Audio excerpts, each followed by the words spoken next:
now, here we go. Delightful little nap. I noticed something fun. We're almost, this piece of paper is, I don't actually remember what this piece of paper was supposed to be. Assume nothing important. But yeah, interestingly, seems like almost just a third left. 2/3 of the way done, lengthwise. Interestingly, I think there's 100. Well, we can scroll down and check here. There are. Well, actually, we can do it even smarter here. We can just look up. Yeah, there's over 110. I think almost 120 of these. So, obviously, at a certain point, when they start getting this long, I'll combine more of them.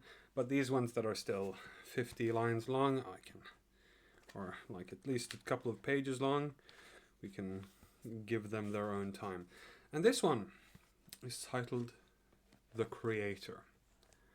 A Meccan surah that affirms God's power and creation and contrasts this with the powerlessness and uselessness of the partners set up by the idolaters.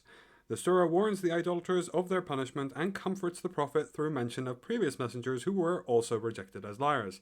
The great rewards that await believers are described. I'll be very upset if we don't get anything new, because all of these things have been done so many times. That's the topic of all of the last 7-ish. Well, with the exception of one where, with one gap. Most of all of the other surahs, if he just wanted one chapter to deal with that, then I wish he would have just used one chapter instead of using every single other chapter to the same thing. But why are we here if not to learn about the Creator? Praise be to God, Creator of the heavens and earth, who made angels messengers with 2, 3, 4 pairs of wings. He adds to creation as he will. God has power over everything. Actually, the reason I'm so upset, I should mention, the problem here is that it's all of the other ones claimed, we're proving things, or we're demonstrating things, we're showing things. This one literally admits that it's affirming God's power, contrasting it with powerlessness, and warning idolaters and comforting the prophet. Describing, warning, comforting. That's what we've always gotten all of the time, every time it's been proof. And it was it's as little proof then as it is now. The realization here being that this chapter has already been said. But oh well. God has power over everything, so he says, or so his messenger says. The person who claims to be his messenger, at least. No one can withhold the blessing of... No blessing of God. No one can withhold the blessing God opens up for people, nor can anyone but him release whatever he withholds. He is the Almighty, the All-Wise. People, remember God's grace towards you. Is there any creator other than God to give you sustenance from the heavens and earth? There is no God but him. How can you be so deluded? So we've continued with this. How can you be so deluded? We've continued with this. Clearly, Muhammad is speaking to someone we don't get to hear. We don't get to hear any of the criticism. We only get to hear Muhammad's side of the story. Victor writes the history, as we say. Because, of course, what I did as soon as I read this was, no. Is there any creator other than God? No, but there is also not God. There is none. You don't need either. You can go one God further. Who to give you sustenance? So instead we get no. Actually, how can you be so deluded? He knows I'm going to answer his rhetorical questions. How can I be so deluded? Well, evidence, reason, logic, skepticism, doubt, curiosity, a willingness to be wrong, a willingness to understand things that I don't understand yet, a desire for firm foundations in my epistemology as well as my ethics, a desire for understanding how things work. Those all lead to delusion, or in the words of Muhammad. All of these things that are the basis of modern society, that have made us so great, that have made people the masters, humans the masters of the earth. That's what made us so deluded. If they call you a liar, prophet, many messengers before you were also called liars. It is to God that all things will be returned. If they call you a liar, many also were called liars. And many of them were actual liars. Even cut out, many people before you were also liars. Many of the people who were called liars were also liars. Not just messengers, but of course we have to take it for granted that he is a messenger. Because we get nothing but affirmations of his own messengerness, affirmations that he's just warning us, him hiding everything he does behind God. People, God's promise is true. It's true, I tell you. So do not let the present life deceive you.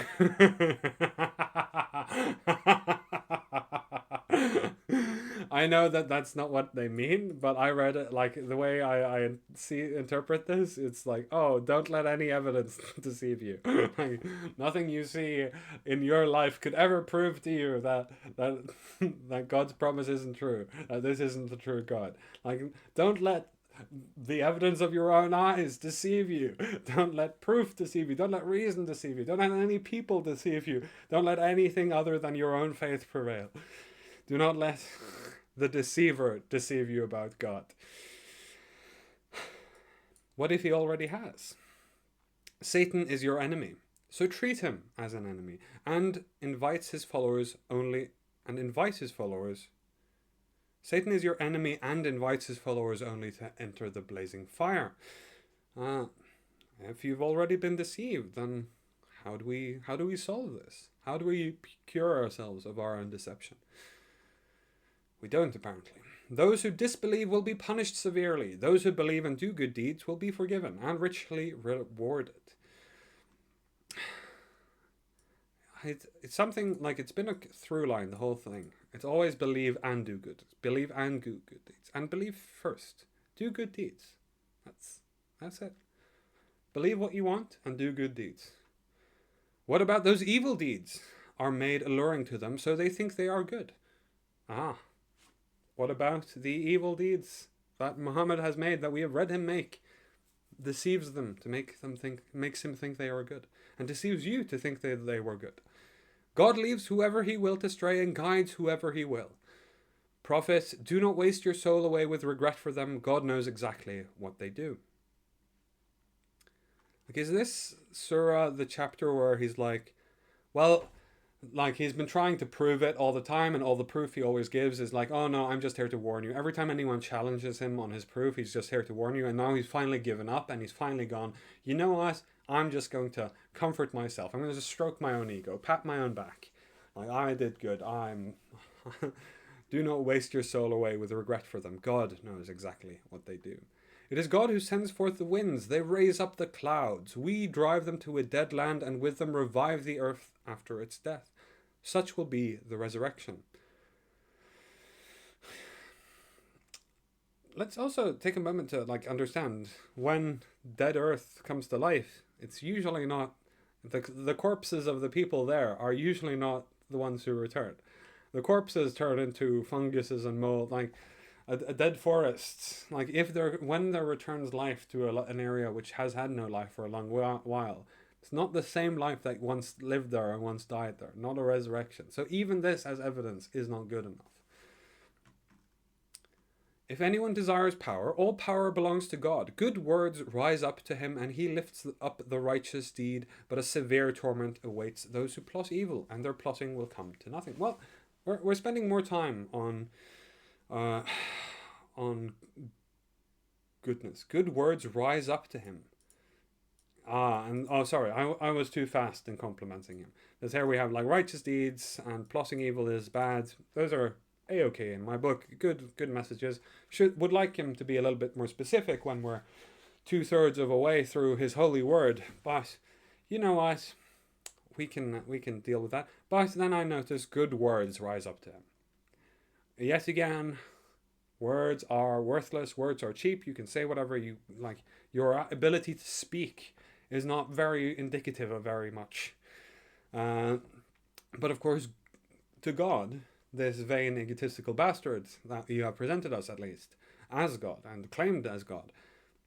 Well, all power belongs to God and His messenger, and because I'm His messenger, some of it belongs to me. That's what we've seen so far. That's what Muhammad has been saying. Remember, this is Muhammad speaking, right? Remember that this is what he says. Remember the context he is saying it. He is saying he is God's messenger, and he is saying all power belongs to God, and he is saying, obey God, me, and obey God and me, obey God and me, obey God and me, obey God. Like the whole of chapter 33 was obey God and me. But at least, it's like he lifts up the righteous, and a severe torment awaits those who plot evil. Good. It is God who created you from dust and later from a drop of fluid. Then he made you into two sexes. No female conceives or gives birth without his knowledge. No person grows old or has his life cut short except in accordance with a record. This is all easy for God. No person grows like, oh, okay, so no matter what happens, it's God's will. Like, just accept God's will. Interesting, the sort of, since I do point out all the homophobia, I guess I should point out the transphobia as well. No female conceives or gives, like, so there is somebody who knows everything, like creating you from dust and later from a drop of fluid. Oh, I guess that makes sense because it's the initial creation of man and the continue, like, the birth. Of course, the idea being that God is responsible for literally everything, and then we don't complain when he does anything evil, but we do have to praise him whenever he accidentally does something good. The two bodies of what? Okay. The two bodies of water are not alike. One is palatable, sweet, and pleasant to drink. The other is salty and bitter. Yet from each you eat fresh fish and find and extract ornaments to wear, and in each you see the ships ploughing their course, so that you may seek God's bounty and be grateful. If you replace God with nature, it works just as well. Reverence towards it's the Rousseauan idealism, noble savage, and all that. Note the two bodies of water are not alike. Like, to be clear here, he continuously specifies that they were separated and they're constantly mixed. Constantly, you have brackish water, you have brine. But yeah, we do only like drink fresh water, and we understand why fresh water is palatable, sweet, and pleasant to drink. It's because salt absorbs the water, and we need a very carefully balanced level of salt in our body. Interestingly, you can drink too much water. I think it's about 6 liters. So it's not always pleasant to drink. Well, that's fine. It's in the balance of the saltiness is important. You don't want too much salt. It's not the water itself. It's the salt that the water contains. There is something in the water. And the difference is defined by what is in the water. The salt that is dissolved in the water. Understanding this is quite useful. Understanding that there are things that exist that we cannot see with our naked eye. Very important. But of course the people at the time probably didn't know that. And Muhammad displaying this shared ignorance. He makes the night merge into the day and the day into the night. He has subjected the sun and the moon. Each runs for an appointed term. Such is God your Lord. All control belongs to him. Those you invoke beside him do not even control the skin of a date stone. I mean, the person you're invoking here, like, your God doesn't even control the skin of the date stone. Aha! Oh, how far we've come. If you call them, they cannot hear you. If they could hear, they could not answer you. On the day of resurrection, they will disown your idolatry. None can inform you, prophet, like the one who is all aware, except the deceiver. People, it is you who stand in need of God. God needs nothing and is worthy of all praise. If he wills, he can do away with you and bring in a new creation. That is not difficult for God. No burdened soul will bear the burden of another. Even if heavily laden soul should cry for help, none of its load will be carried, not even by a close relative. But you, prophet, can only warn those who fear their Lord, though they cannot see him, and keep up the prayer. Whoever purifies himself does so for his own benefit. Everything returns to God. To be clear, by his own benefit is so that God doesn't punish him. Right? Let's not forget that keeping up the prayer so that God doesn't punish him. Like, fear is the only tool for ruling here. The blind and the seeing are not alike, nor are darkness and light. Shade and heat are not alike. That's false. Shade and heat are alike. It's like the temperatures we feel as cold are still warm, like on the absolute scale. We know what heat is. Heat is the motion of particles, and or temperature is the motion of. I know physicists distinguish between heat and temperature. Not important for us here. What we're interested in is noticing that there is an absolute cold, where nothing in our bodies move, and there's gradients growing up. There is just a gradient. Like, they are alike. They're very much alike. They're the motion of particles, and the motion of particles is less when it's cold and more when it's hot. And these are in a very tight range compared to, like, the sun. Like, if you compare outer space to the Earth, like, it goes up by over almost 300 degrees Celsius, like 600 if you use archaic units. That's annoying. Why do I have? It's the light. It's darkness. It's dark outside. We've separated the night from the day. Shade and heat are indeed alike. Nor are the living and the dead. Well, that one is. I don't feel the need to be pedantic here, because I think we all know what it means by dead matter. God makes anyone he wills hear his message. You cannot make those in their graves hear. It's a good way of defining defining death. You are only here to warn them. Yeah, so you can't warn the people of the past. You can only warn the people of the future. We have sent you with the truth. Of course you have. Of course you would claim that you have, regardless of whether or not you have. As a bearer of good news and a warning. Every community has been sent a warner, also obviously false. If they call you a liar, their predecessors did the same. Messengers came to them with clear signs, scriptures, and enlightening revelation, and afterwards I seized the disbelievers. How terrible my punishment was. Well, I called you a liar on this very specific thing. On this point. Messengers came to them with clear signs. No, they didn't. And if they did, you didn't punishment. You didn't punishment. You didn't punish them. Like, either you didn't send messengers to the people of the Americas, or you didn't punish them for their paganism. Or you didn't, and you randomly punish and reward other people who are also pagan. Like, this idea is just completely false. I call you a liar on the very thing you used to warn me. Like, the warning is a lie. The very thing you say, oh, this is proof of what I say. No, that's a lie. And we can tell it's a lie. We can go and look and see it's a lie. And we can use our reason to see it's a lie. But of course, fear is this God's tool. This God's trade is entirely in fear. Have you, prophet, not considered how God sends water down from the sky, and that we produce with it its fruits of varied colors, that there are in the mountains layers of white and red and of various hues, and jet black? That there are various colors among human beings, wild animals, and livestock too. It is those of his servants who have knowledge, who stand in true awe of God. God is almighty, most forgiving. So this is the second time colors are mentioned, as if,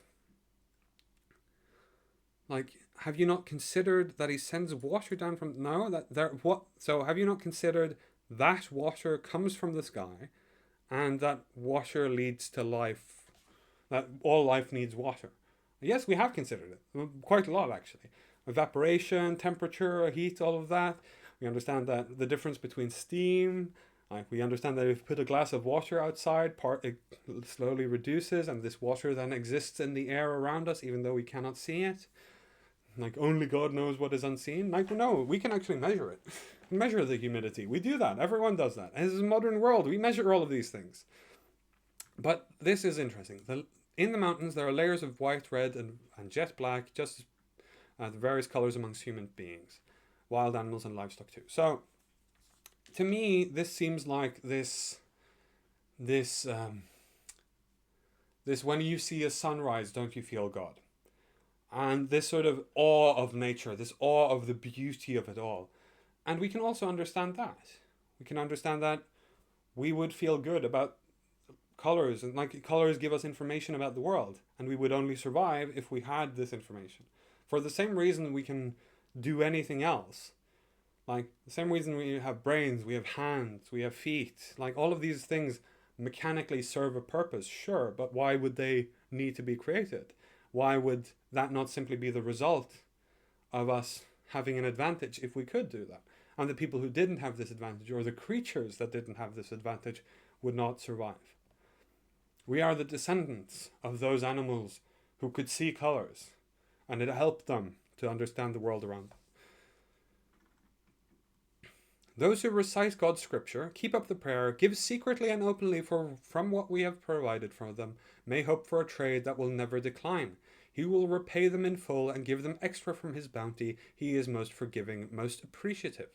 So let's take a moment. First thing he says is reciting what I've told you, praising God, giving secretly and openly. So finally, first two ones are stroke God's ego and also, by the way, do something good. Focus on the doing of the good. Focus not on the praising of the gods. Focus not on stroking the ego of a maleficent monster.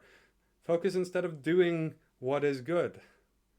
Not just saying things that you think might please the Creator.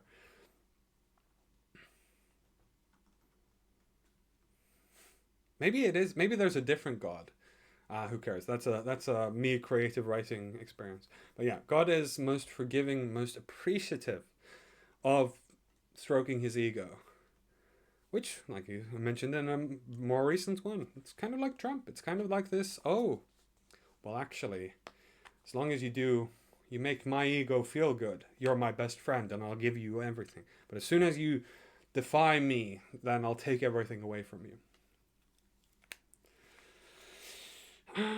If he's as flawed as humans are, then maybe that's where this holy book comes from. If we see the same flaws in this book and in these writings as we see in other people, and we see the same failures, and it doesn't even reach the level of the best people we can see, then it kind of seems average. Like, this is what's bothering me in and that's actually me putting words to it. It seems like a very average book written by a very average person with a very average view of what reality is like. Not that impressive, not that unimpressive. Like, a lot of people keep insisting to me that, oh, he's so evil, and sure, I can see that, but it's average evil. It's like expected evil. He's like 600 AD. I know what the Romans did. I know what the Byzantines did. I know what we even did way up into the age of colonization. Like, it's pretty average for the time. Pretty average evil. Pretty not that great, not that bad, not great, not awful. Like from the Chernobyl series. And that's what kind of shocks me. Is it's so average. It's so meh. And it's like, okay. And he keeps insisting on his own truthfulness, which is also quite average. Insisting on obedience and all of that. It's also expected from a human. It's also human. It's also intrinsically human. It's also exactly what an average person would say. It doesn't sort of, at least when you have these sort of vague nonsense concepts in theology, you kind of get the idea that God is so great that it's not really possible to fully comprehend. And it's that kind of interesting, at least philosophically, which is kind of what I was hoping from this book. Because that's kind of what I got from the Bible. It's like, well, this is obviously a figment of somebody's imagination, but it's an interesting figment of somebody's imagination. But here it's like such a human representation of somebody's imagination. It's like such a clear example that God was created in your image. Yeah, that's the title of this one. Muhammad created God in his own image. We gave the scriptures as a heritage to our chosen servants. Some of them have wronged their own souls. Some stayed between right and wrong, and some, by God's leave, were foremost in good deed.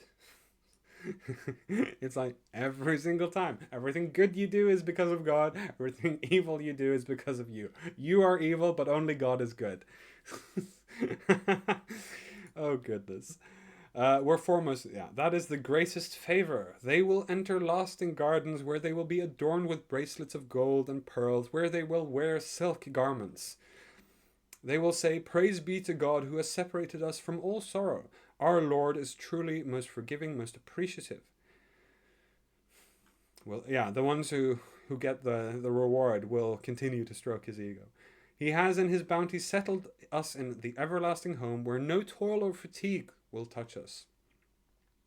That's interesting. Not necessarily actually a good heaven. I think that's it's worth reflecting on how what heaven like what like so the Greeks have this word. I've probably used it before. I definitely used it on stream before. Eudaimonia. It's this idea of enacting like no toil. Actually, that's I think I saw. This is obviously a completely weird tangent because I was watching like video game commentary, and one of it he pointed out that some of his happiest moments in his life was caring for his children because he'd recently had a daughter, I believe, and he like felt when it was like the most stressful, the most required the most from him, and he's like most exhausted were some of the best moments of his life.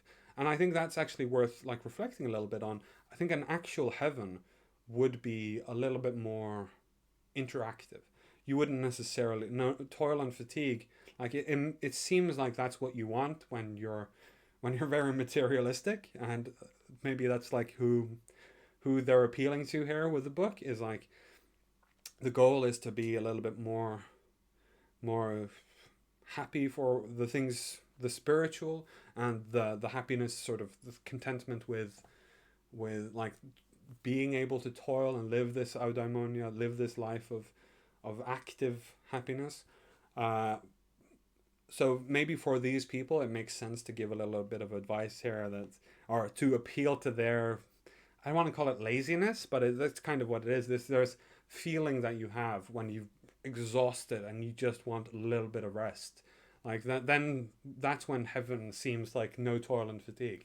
But if you like me have struggled for a lot of time with inactivity and sort of finding your place in this world, which I think most people these days do, um, toil and fatigue aren't what's scary. What's scary, like uselessness, is more scary than toil and fatigue. I would rather work, I would rather suffer and be fatigued than just have everything fall into my lap. Even though for a great deal of my life I felt like everything did fall into my lap. God has has given me such a grace. By the grace of God, I have gotten so many benefits for rejecting him and for pissing on his name.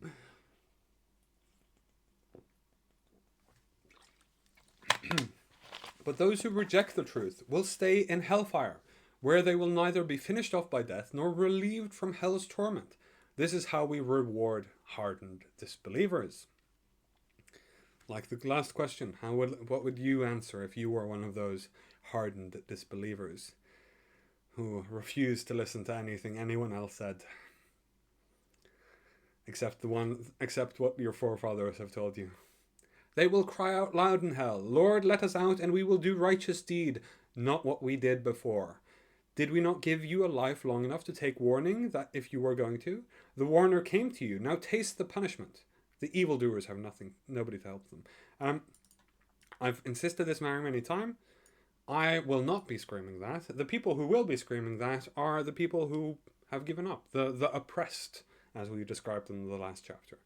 Did we not give you a life long enough to take warning if you were going to? Like the length of life. I guess the only thing God like really wants and desires in according to this, like according to Muhammad's own words, the greatest thing, the most impressive thing you can do is believe that he is God's messenger without any proof. That is the greatest achievement for which you will have the greatest reward. But simply believing without any proof.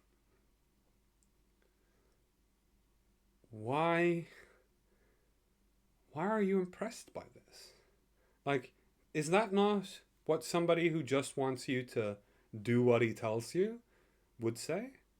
Seems exactly like I would expect from a scheming little tyrant. from an evildoer. God knows all that is hidden in the heavens and the earth. He knows the thoughts contained in the heart. It is he who made you people successors to the land. Those who deny the truth will bear the consequences. Their denial will only make them more odious to their Lord and add only to their loss. Denial. Okay, fine. If he genuinely wants me to believe, and through faith alone, through obedience alone, not through evidence, logic, if he does not value any of if God does not value any of the things I value in the world, in humanity, then you know what? I accept your punishment. You evil God, I do not mind that you continue your evil and that I am a martyr before you. That is not something we care about. I have moral principles.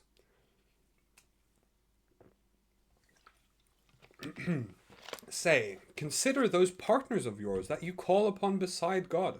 Show me, what part of the earth did they create? The same one you did. What share of the heavens do they possess? The same one you did.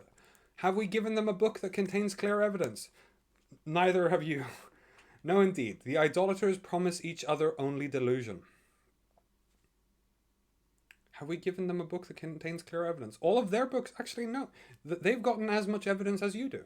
It's the same answer for all of them. I should have kept the rule of three here. What part of the earth did they create? The same as you did. What share of the heavens do they possess? The same as you did. Have you given them a book that contains clear evidence? The same as you have. Their book contains just as much evidence as this book. Their book also just completely repeats that there have been miracles done before, and you should listen to us because of the miracles. Zeus did miracles, Poseidon did miracles, Odin did miracles, like Krishna, Vishnu, whatever, did miracles. I don't know that much about Hinduism. I'm gonna read that, I think, maybe afterwards. We'll see what I can bother.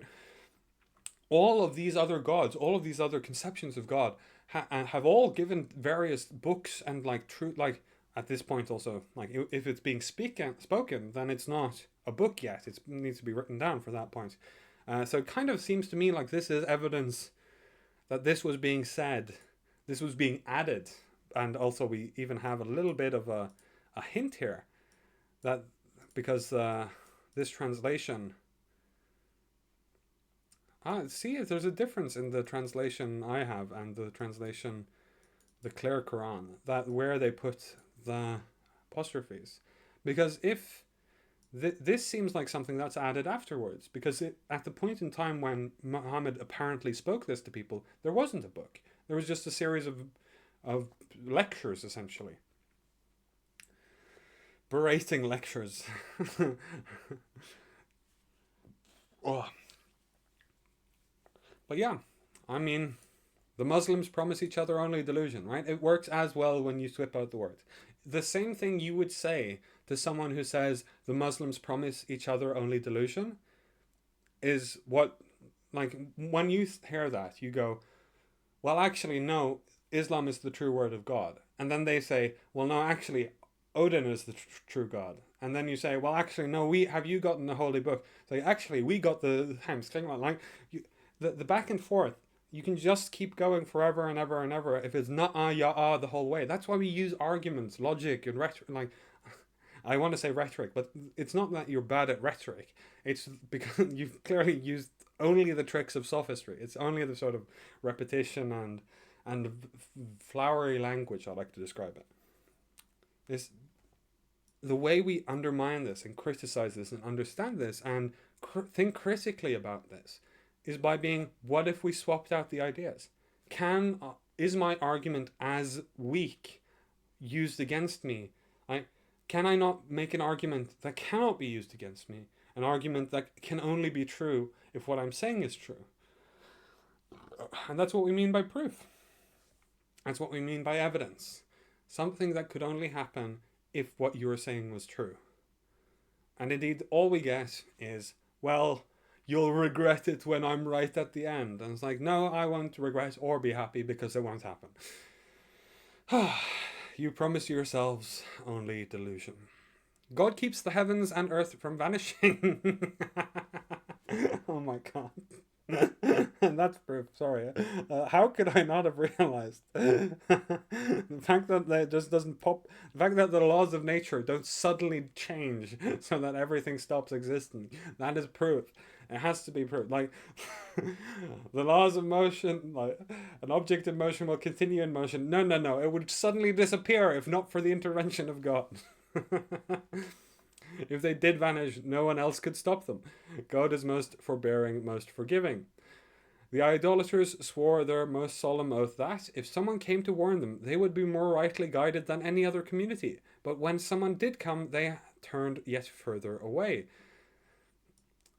Okay, so we can tell, I'm sure you have the capacity to tell what's happening here if you simply use your imagination a little bit, because what happened here? Okay, somebody Muhammad was speaking to was the same people who were like, you're a liar, you're delusional, you're a madman, you're a poet, you're a philosopher, whatever.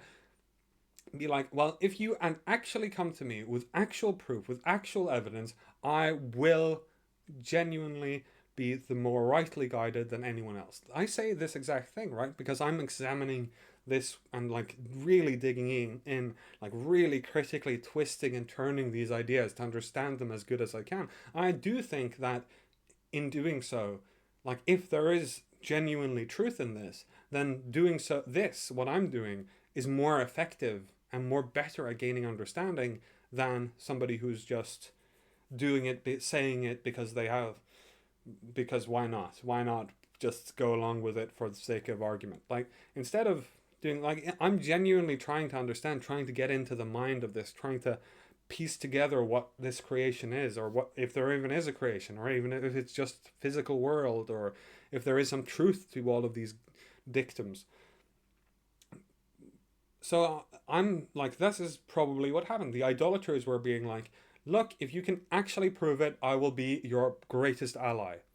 And then when he says, well, I am actually God's messenger, they say, oh, that doesn't prove anything. It's like, well, now you're just turning further away. Haha, you liars. You said that you would come to me if I proved it. And I proved it by saying it was true. Yes, I will turn further away. I will indeed turn further away when this is what we get. Of course I'll turn further away. How can I not turn further away when every single time there's any claim that we get any kind of proof, any kind of evidence, any kind of clearness, or what was it, the book? Oh, have we not given them a book that contains clear evidence? Every time we get this claim of clear evidence or clear proof, like all we get is a constant repetition. Well, in the end, you'll be punished. Well, yeah, I will turn further away from that because that is the rejection of evidence, rejection of critical thinking. It simply displays that the person who is talking to me is trying to deceive me. That's exactly what a deceiver would do. A deceiver would, when faced with the proposition, you need to back this up, they just go, well, haven't I already done so? Of course we turn further away. How could you not? But yeah, they when someone did come, they turned yet further away, became more arrogant in the land. Hehe, that's true as well, and intensified their plotting of evil. The plotting of evil only rebounds on those who plot. Unless you mean plotting as in trying to convince you that this is wrong, then sure, I guess that's plotting evil. I'm pretty moral. I want to stress this is like I I try my best to do kindness to other people. I try my best to give what I can give, and often like give more. One of the things that's often hard is like when you give to people who have more than you because they were in a time of need where they had less than they thought they would have, but you know they have more than you in total and they live more comfortable lives. Still, I do it. Still, I do it. Even though it's hard sometimes, it's like, well, they were feeling bad, and they would have felt more bad than I felt bad for me giving. That's the metric I often use is what can you do that brings happiness to other people, that gives other people something. Which is interestingly why I came back to this, because it occurred to me that I'm essentially just sitting down and reading. I'm not doing no prep work. I'm not editing this very much. I'm not really putting in a lot of effort, and yet still there are so many people, like thousands of people who view these videos, so presumably you're getting something from it, even though it costs me very little.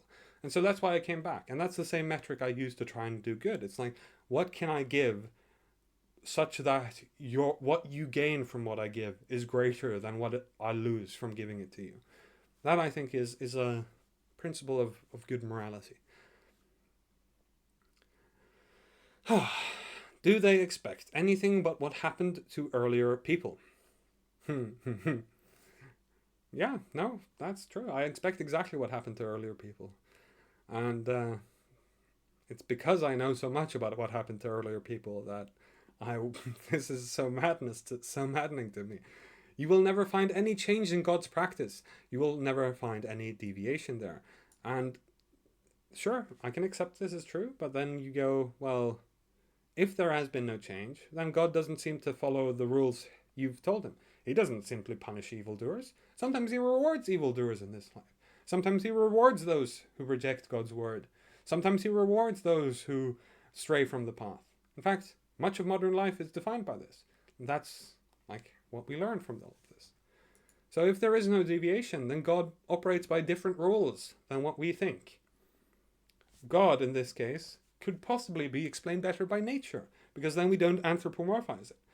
Because then, if instead of God being like this random factor, like, oh, woo, I want to throw the dice today if I'm going to do something crazy, like, if we study it and we follow the rules, it's like, okay, actually, there is no deviation. And also, this, you can flip this around even better and say this is just the Copernican principle. The principle that we should assume that what's true here is also true elsewhere in the universe. And the sort of the laws we discover are true universally, and trying to find out these laws. So this is a good principle to think about. And this is one of those cases where the philosophy part, where it becomes a little bit useful again.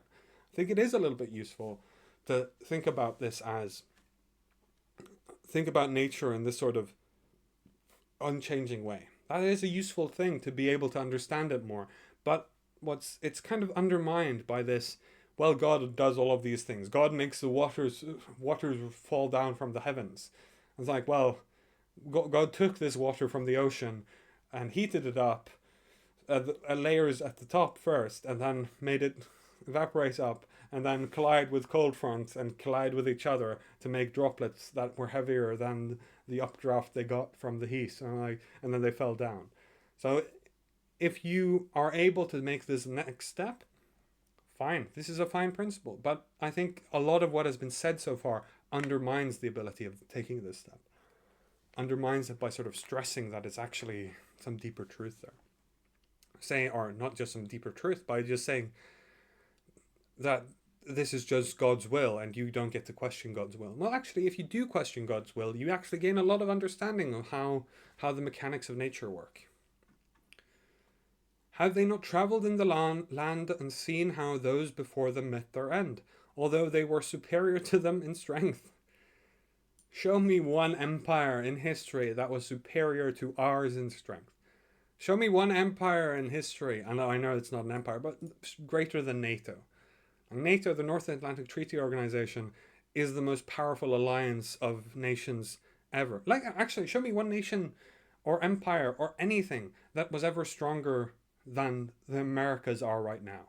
They are the mightiest. They could literally make this world uninhabitable. They could make this entire planet dead. Even the Soviet Union still have, the Russia, like, I know Putin is trying, but he's not there yet. So we'll still call it Russia unless he starts actually achieving his goals, which thankfully he hasn't so far. I'm glad that that's going. But yeah, like show me one example of what those before us who are more mighty, more superior in strength, because there have been none. We know because we've studied history.